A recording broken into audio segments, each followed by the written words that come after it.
Hi everyone, welcome back to Winging It. My name's Rebecca. We're in week 32 and it's the first week in August, and that means we're using a colour prompt this week.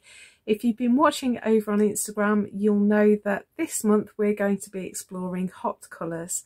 Now this week's project is a real treat. We're going to be revisiting something we did very early on in the year, and I'm hoping that you will find it really encouraging to see how far you've progressed since that first piece. If you're here for the first time, don't panic. This is a standalone piece that would look really great in a frame or a card. So if you feel inspired, you should totally feel free to go for it. I'm going to be using some sequins and beads as well as some Sari silks, and I'm mostly going to be using pearl cotton and some machine embroidery silk. So if you don't have those resources, I'm sure there is something in your stash that you can use as a substitute. It's all about playing and having fun with colour, so just anything goes. I can't wait to share this project with you, so grab all your bits and pieces and let's get started. So through August we're going to be exploring hot colours, and if you remember back in February we looked at this half of the colour wheel when we explored cold colours, and this side of the colour wheel has blue at the centre and moves all the way around to cold purples and cold greens. This time we're going to look at this side of the colour wheel, and this side has orange at the centre and moves all the way around to warm greens and warm pinks, and this is going to be the spectrum that we focus on in our work through August. Now we said back in February that the difference, the way to tell a cool shade from a hot shade is to look at the undertones. The undertone in all of these colours is yellow. There's a yellow tinge to all of them, whereas on the cold side the undertone is blue. So these two colours have exactly the same value. They are as strong as each other, but this one here has got a yellowish undertone. It's a more yellowy pink, and so this would count as a warm pink, whereas this one, I hope you can see, is far more bluish in tone.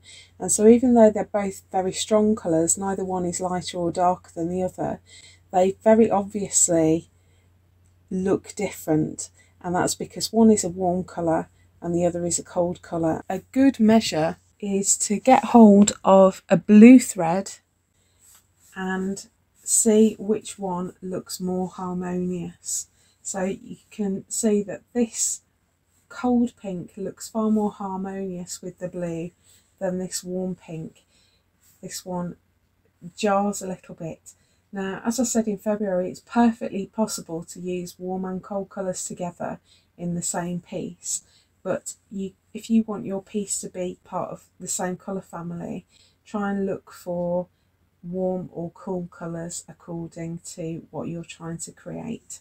Now, I did have quite a lot of ideas for this one, and my first one was inspired by some Sari silk that I had, and I thought we could keep it really simple and maybe layer some ribbon or Sari silk or layers of fabric in hot colours across the back and add lines of running stitch to sort of almost quilt them down, and then maybe embroider or applique just the word hot over the top. And I did really like this idea, but the more I looked at the word hot, the more bizarre it appeared, and so I don't know if you find that sometimes if you look at a word too long it becomes nonsense, and that sort of happened. And although I quite liked the idea of the background, I did struggle a little bit with the word over the top. So next I was inspired by hot places, and when I was doing some research I found lots of pictures of cacti silhouetted against a sunset or a desert background that was all sort of hot colours, and I did quite like this. And again, I thought we could create some sort of sand dunes, or maybe take inspiration from the painted desert in Arizona and maybe do a similar background to the previous idea where we layer up lots of fabrics in sort of striations, and applique on some cacti silhouettes just to add a little bit of dimension and sort of bring out the colours a little bit more. And I did really like this idea. I'm very tempted by it. Then I started thinking about hot things, and I thought, what could be more hot than fire? And this one I got quite excited about. I thought about layering up different patterned fabrics that are all in hot colours, maybe having a black background and then just cutting out flames out of different patterned fabrics and layering them on top of each other. And again, this one really caught my eye. I think it could look really amazing.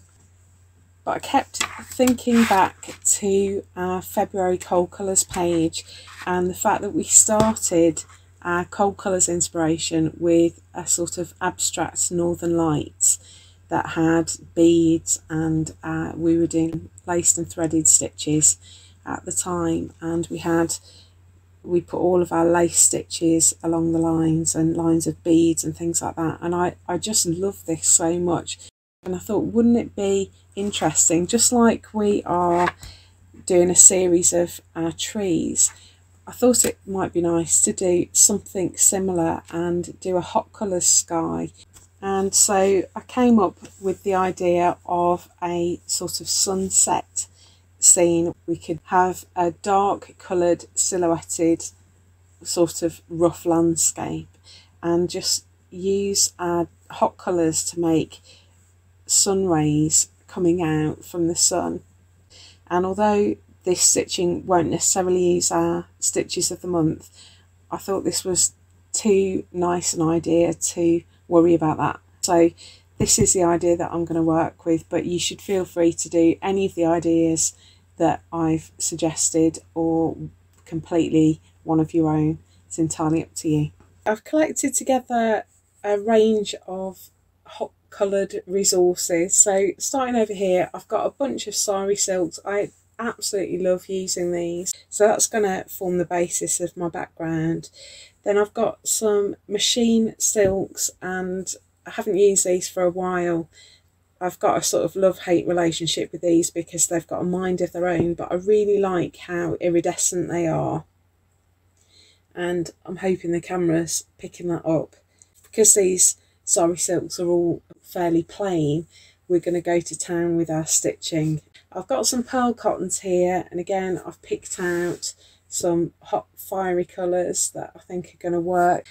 And then I've got some variegated threads in hot colours, and then I've got another cottage garden threads. Quite excited about these hot pinks and the shimmery threads, so we've got those. I've also fished out some sequins. This is my sequin box. Yes, I did spend 2 days sorting through a box of mixed sequins to get them into their separate colours. But I thought we've got some nice hot pinks, golds, oranges and reds in there that might be useful. And I've got some beads, and again we're looking at this end of the beads. I'm going to work on this orange felt. This is a Coonin felt, so this is in our Summer Brights pack if you want to match the colour exactly. So let's start by sorting out our background. So I'm going to start by laying this piece of orange over the top, and I don't need all of it. Now what I don't want is for it to lie completely flat, so I am going to gather it up and get plenty of texture into this. But let's start by doing some running stitch. I'm going to leave a bit of overhang because I'll trim it, but I want to make sure that my stitching starts inside my border. So I've marked my 1 centimetre border all around the edge, and I want my stitching to stay inside it. I'm not worried too much about what this stitching looks like because it's all going to be covered up.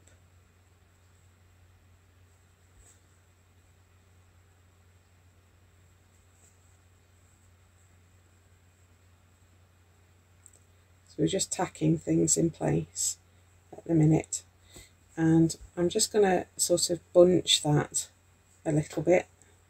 I don't want it looking too even, so I'm just going to hold it with my thumb and not really look at too much at what's happening further up, because I want it to sort of overlap itself.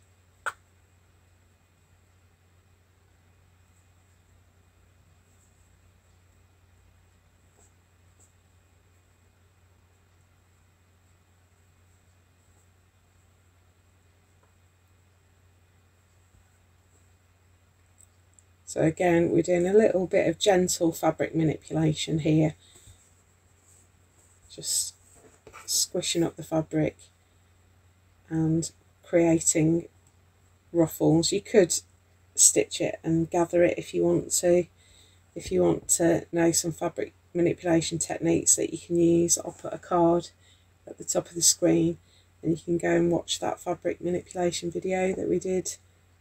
I think it was week 25.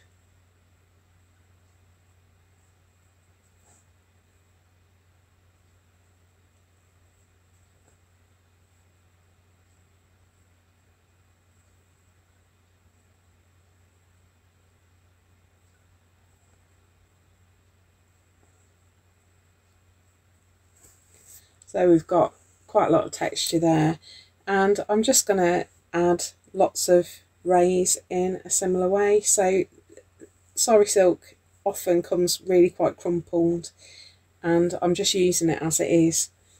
So let's get a bit of gold in there.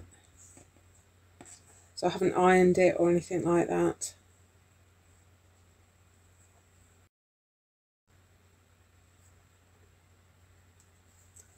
So I'm not bothered about the fabric folding or being crumpled, folding back on itself. It's all part of what we're trying to achieve.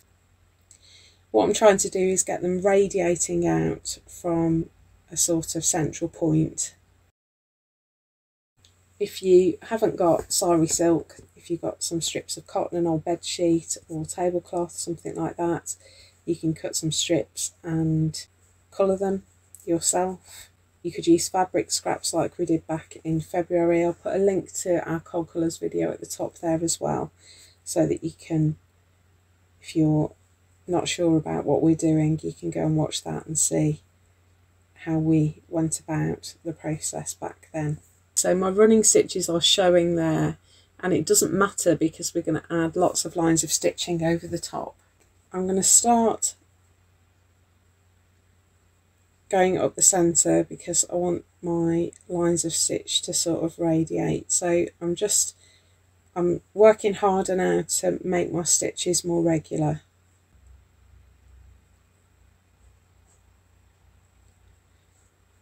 So all I'm going to do is add lots of lines of running stitch in different colours.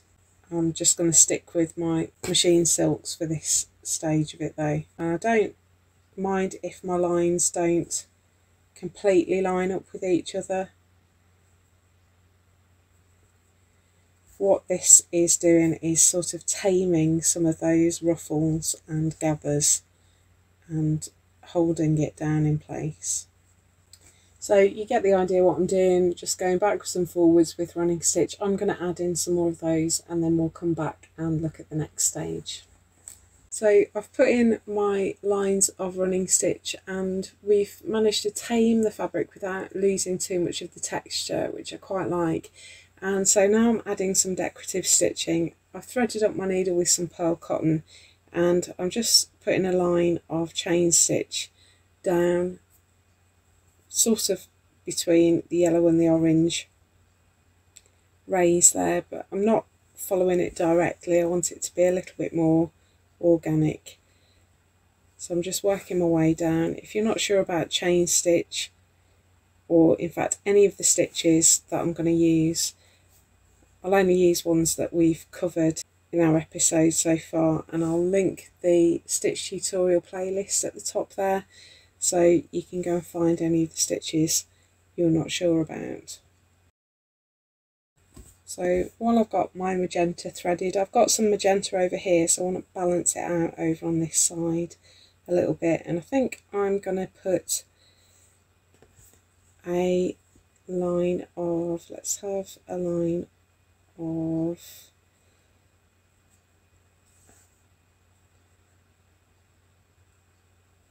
I might do a twisted chain stitch just because I really like it.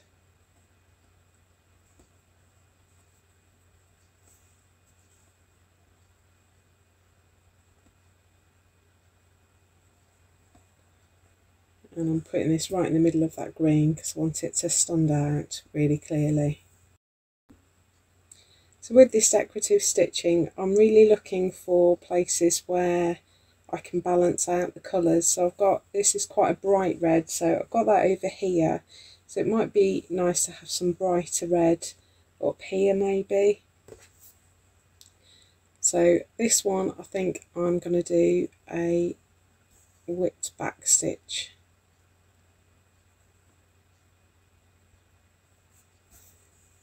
So we're layering up stitches and threads. I've got that machine silk all over the place with my running stitches that I've held down, and now we're putting on these decorative lines that just adds another layer of interest. Okay, so there you go. Again, you get the idea. I'm going to add some more lines of decorative stitch and then we'll come back and add some bling.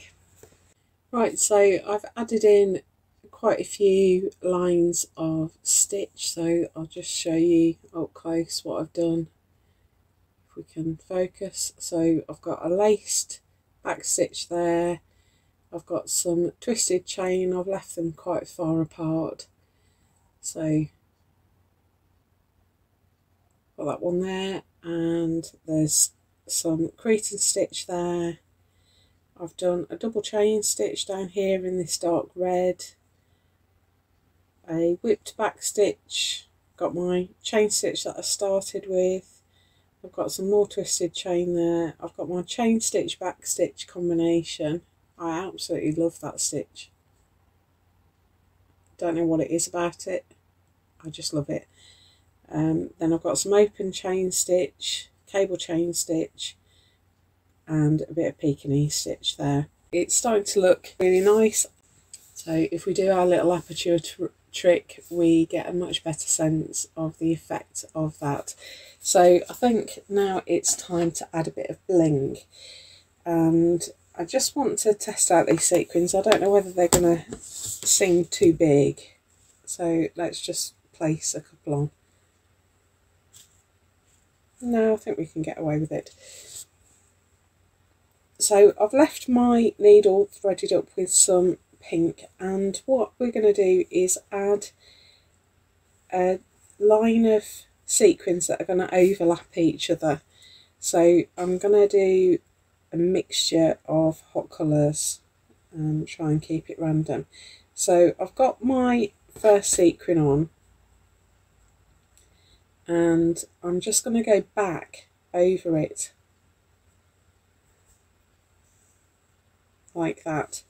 Then I'm going to come up right at the edge of that sequin.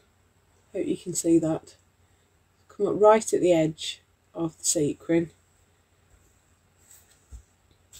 and I'm just going to pick up my next one and thread it on, and then I'm going to go back over the first sequin and back through the hole.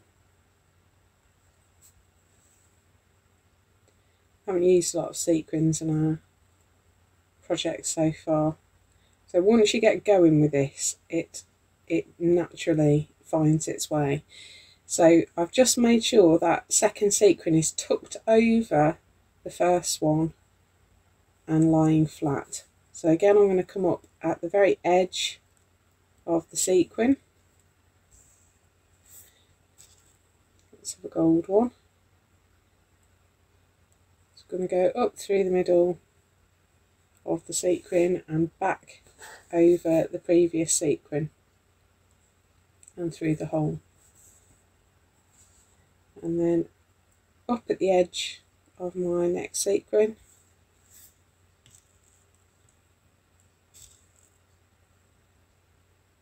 through the middle of my new sequin and back through the hole on the previous sequin. Now my thread shows really strongly because I'm using a pearl cotton, but you could do this with a sewing thread and it would be almost invisible. And then when you get to the end, you come up at the edge of your sequin again, and if you just back stitch over the other side, and that completes the line. So although it looks a little bit off balance at the moment because I've only got sparkle here and here, I'm hoping that when I add the rest of the beads in elsewhere on the piece, it's going to look more even. These are all just glass seed beads of varying hot shades, and I'm going to use the string technique that I use with our ocean piece. I'm just going random and threading up a string of beads, whichever is closest to my needle, that's the one that's going on. I want to create a string that's as long as the space I'm trying to cover.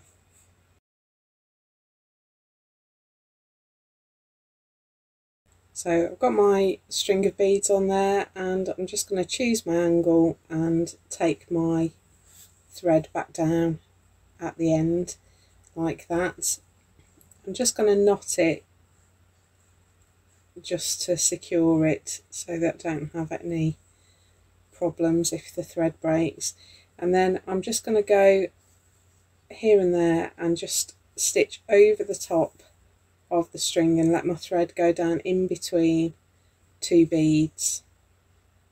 So these are just tiny stitches that are going to hold my string of beads in place, and I find that this is a more effective way if you want your beads to sit in lines rather than just appear randomly over your piece. I find this a more effective way of getting lines of beads.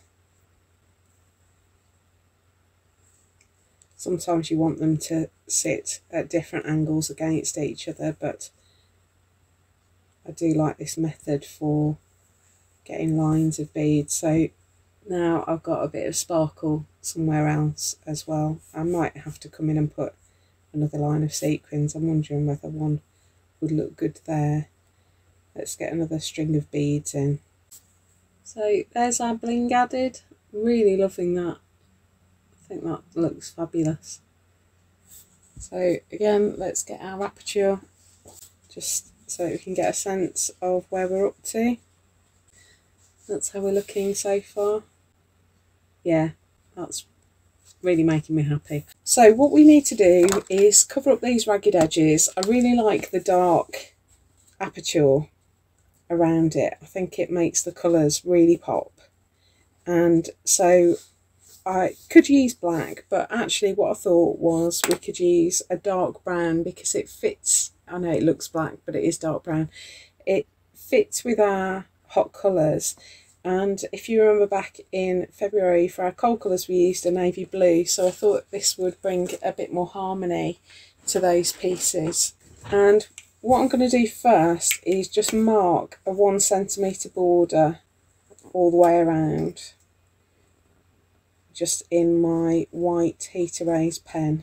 So in February I just stuck on 2 mountain shapes and then put a border out of strips, and I do like bordering it with strips because it's a way of using up waste felt and all those felt scraps that would otherwise end up in the bin. This makes use of them, but this way I'm going to cut out some negative space and leave an opening for our sunset to shine through. So I'm just marking out where my fabric comes up to.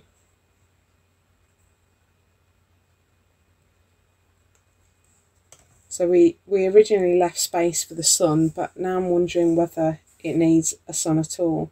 And I know that if I go past that point, this section is going to be covered. So I might just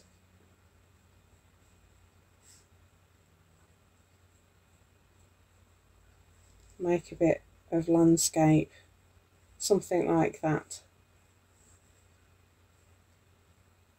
Now you could do anything with your silhouettes here. You could make a palm tree silhouette or a cactus silhouette. It's entirely up to you.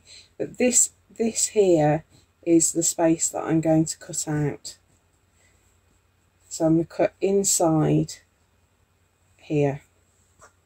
You can't see those white marks because it hasn't developed yet. So I don't want to waste this felt because there is usable felt there. So what I'm going to do is make a snip along the outline. So just fold the felt in half and snip along that line just to make a hole. And then if I'm really careful, I can cut this out in one piece, and it's a very small piece of felt, but it is totally usable and it won't go to waste.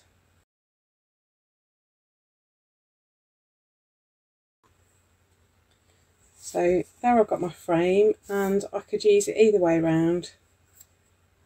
Use it that way. Now before we start stitching this down, I'm going to try out a sun. I only want half, and I'm going to try it in a few colours because I don't know what I think yet. So we could have an orange sun.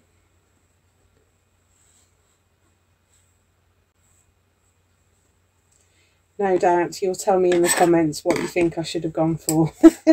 I don't know that I like it, but you may well have quite a strong opinion and it might not match what I decide, so I won't take offence. You can let me know if you do comment. Hit the like button as well. It helps other people find this video, and I do really appreciate it. Helps me know whether I'm making videos that you find useful. So we could have a gold sun. Oh, I quite like that now. Definitely not orange. I think we can rule that one out. Let's try a yellow one.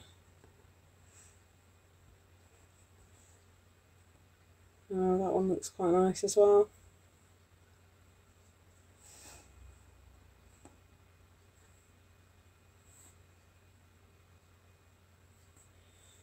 Can't decide.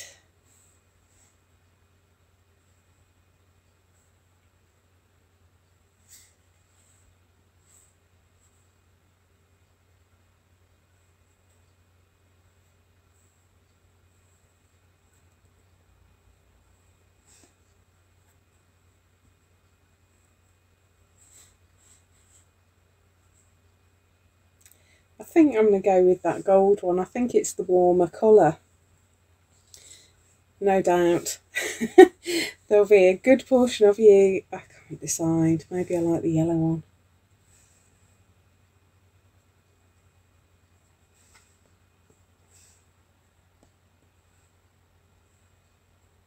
Oh, if only I had a coin, I could flip it.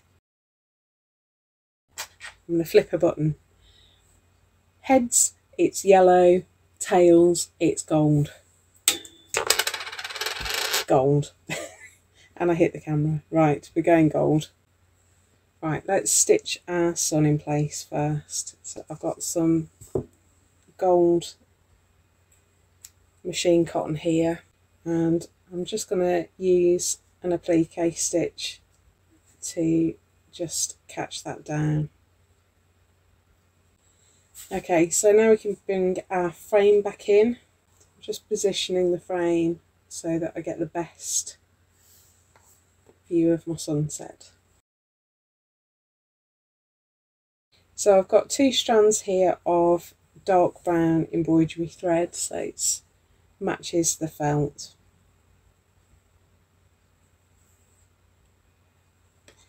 And I'm just going to applique stitch the inside edge, so I'm not going to do the outside edge because that will be trimmed back.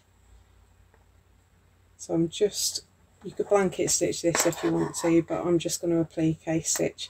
I want to try and keep my lines as straight as I can.